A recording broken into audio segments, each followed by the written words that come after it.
하나님이 나를 아신다라는 그런 고백이라고 할 수 있겠습니다.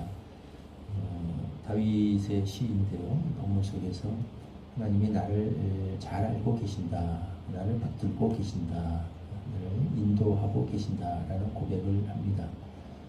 근데 특별히 이 고백이 다양한 상황 속에서 이제 어떻게 항상 나를 떠나지 않고 나를 지탱하고 있는가라는 것을 고백을 하고 있죠. 하나님이 나와 함께 하시고 나를 붙들어 주신다는 것은 시편 전체를 걸쳐서 나타나는 다윗이 늘 하는 고백이기도 한데, 특별히 오늘 시 가운데는 이걸 주제로 해서, 이걸 중심으로 해서 다윗이 내가 어떤 상황에 있었는가를 사실은 그런 개인적인 이야기가, 고백들이 많이 배어져 나와 있습니다. 하나님이 나와 함께 하시는데 언제 함께 하셨는가? 내가 기도를 많이 할 때, 내가 성령이 충만할 때, 열심히 하나님의 일을 할 때, 믿음이 충만할 때, 내 안에 막 말씀이 가득하고 은혜가 넘치고 믿음의 선한 싸움을 싸울 때, 그럴 때 하나님이 나를 함께 하셨다라기보다는 굉장히 다양한 이런저런 상황 속에서, 특별히 그 중에서도 보면 자신이 처했던 그 어려운 상황들에 대한 고백들이 굉장히 많이 암시되어 있죠. 표현적으로는 그래요. 이럴 때, 설 때, 앉을 때, 누울 때, 서 있을 때, 할 때, 이렇게 합니다만, 특별히 그 속에 보면, 그러나 사실은 다윗이 하고 있는 고백들이 보면 굉장히 자신이 힘들었던 때에 대한 그런 이야기를 좀 하고 싶은 것들이 배워져 나오죠.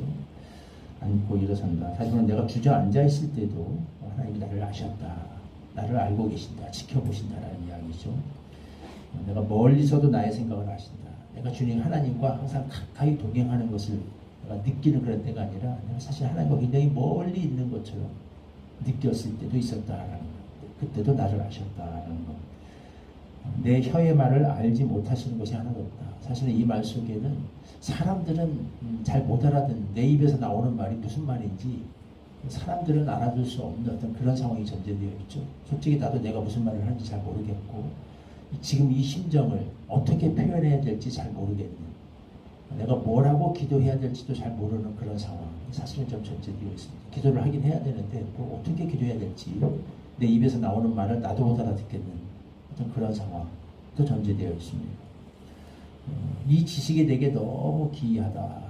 그러니까 도저히 하나님이 하시는 일을 이해할 수 없는 그런 상황이 전제되어 있죠. 하나님이 지금 이렇게 하시는 거구나, 그래서 이렇게 하셨구나, 이게 하나님의 뜻이구나, 하나님이 나를 통해 이걸 하기 원하시는구나 라는 생각이 전혀 잡히지 않는, 도대체 하나님이 무슨 생각을 이루시는 건지, 나에게 뭘 원하시는 건지, 내가 뭘 어떻게 해야 되는 건지, 그 알 수 없는 상황, 때로 그런 때도 있었다는 게 전제되어 있습니다. 하늘에 올라갈지라도 거기 계시며 스월의 내자를 펼지라도 거기 계신다. 이 말씀은 사실은 뒤에 있게 좀 방점이 있는 거죠. 때로는 하늘에 올라갈 것 같은 그런 신령한 은혜가 있을 때도 있었지만, 이게는 내 영혼이 스월에 가 있는 것 같은, 깊은 무덤 속에 누워있는, 아무것도 할 수 없는 이제 그런 상태이죠.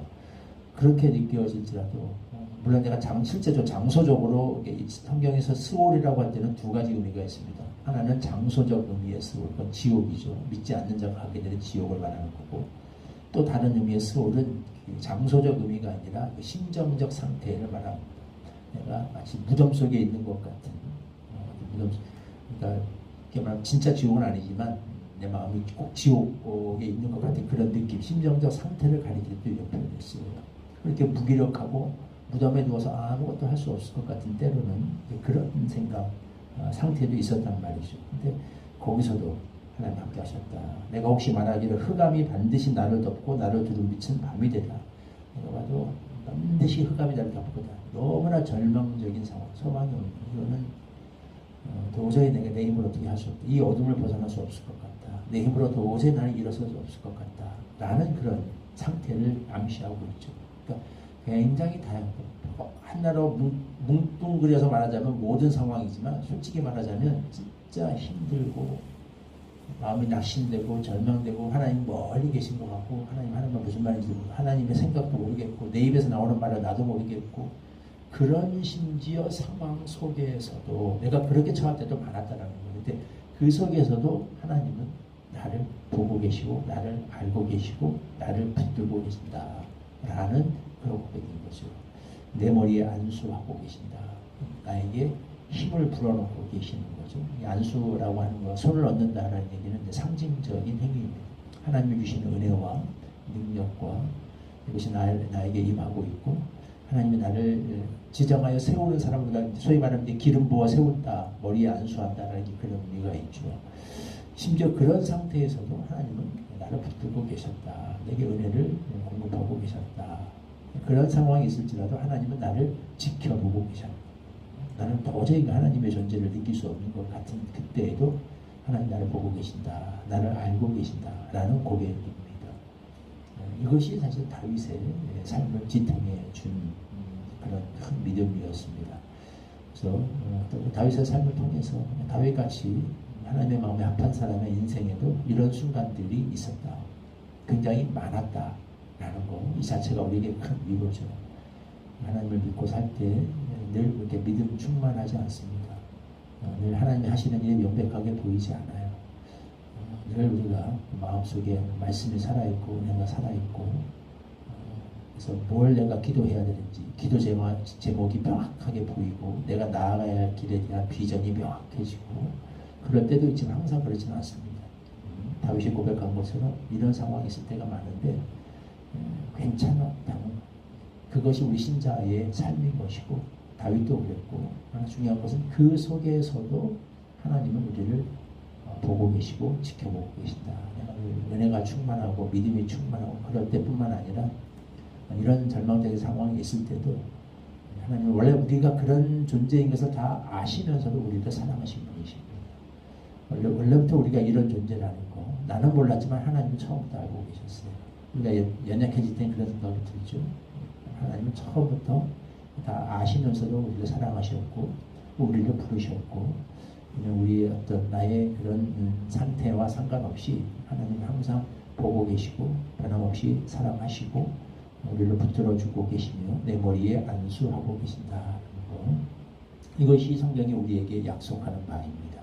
성경은 우리에게 절대 하나님 믿었다고 해서 모든 어둠이 다 물러가고 원수가 다 사라지고 우리 앞에 평탄한 길, 성공의 길, 형통의 길만 열린다고 약속하지는 않습니다.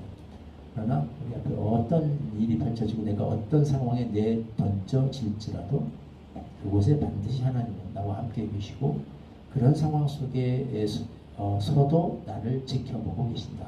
하나님이 나를 여전히 붙들고 계신다. 라는 것을 우리에게 약속하지요. 네, 이런 또 이것이 가장 이 땅에 임하신 예수님의 이름이 임마누엘이라고 이렇게 성경이 말하고 있는 이유이기도 하죠. 어떤 상황 속에서도 하나님은 우리와 함께 하고 계신다.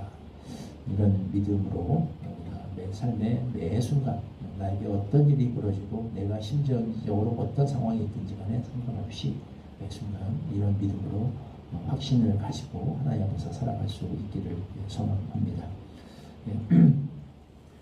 1절 말씀 같이 한 목소리로 읽겠습니다.